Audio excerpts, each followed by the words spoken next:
একটা জিনিস একটু খেয়াল করেন, কানুরিয়া বাজারে বড় এক ভয়ঙ্কর সাপ ধরা খাইছে এই পাশের বাসার খেরের পালার থেকে। সকলকে সতর্ক সংকেত করার জন্য এই ভিডিওটা দিতেছি যে এই দেখেন প্রত্যেক বাড়ির কুলি কুলি পানি, কিন্তু এই খেরের পালা এবং খড়ির পালার পাশেই সাপগুলা উঠে আসতেছে। এই চতুর্পাশে পানি থাকার কারণে কিন্তু আমরা সকলে সতর্ক হই, প্রত্যেকের বাচ্চা কাচ্চা আমরা যদি একটু খেয়াল রাখি। দেখেন এই যে কত মানুষ অবশ্যই সাপটা দেখার জন্য অবশ্য এখানে ভিড় করতেছে। দেখেন এই দেখছিলেন গোপালগঞ্জ ডিস্ট্রিক্ট, গোপালগঞ্জ জেলা মুকশেদপুর কানুরিয়া গ্রাম থেকে।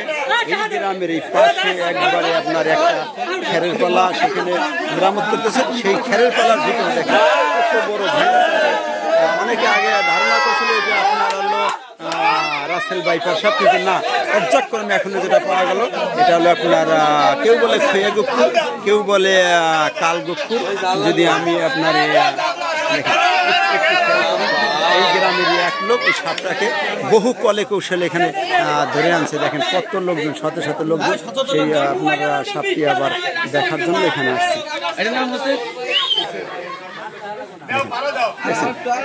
কত বড় এক দেখছেন আসলে ওরে যে কয়েক ভদ্রলোক এখানে ধরে আনছে তাদেরকে অনেক অনেক ধন্যবাদ।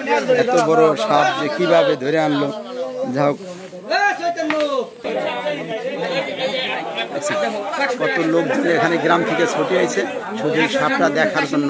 এত বড় এক ভয়ঙ্কর সাপ এখানে ধরে আনছে। এই যে খেরের পালার ভিতরে সাপটা ছিল, খেরের পালা যখন মেরামত করছে তখন এইখানে সাপটা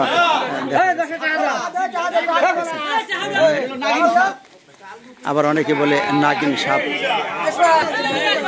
দেখছেন মানুষকে পেঁচানোর একটা চেষ্টা করতেছে। এটা কিন্তু লাইভটি দেখছিলেন আপনার এই গোপালগঞ্জ জেলা মুকশেদপুর উপজেলা দিগনাগর ইউনিয়ন কানুরিয়া বাজার থেকে।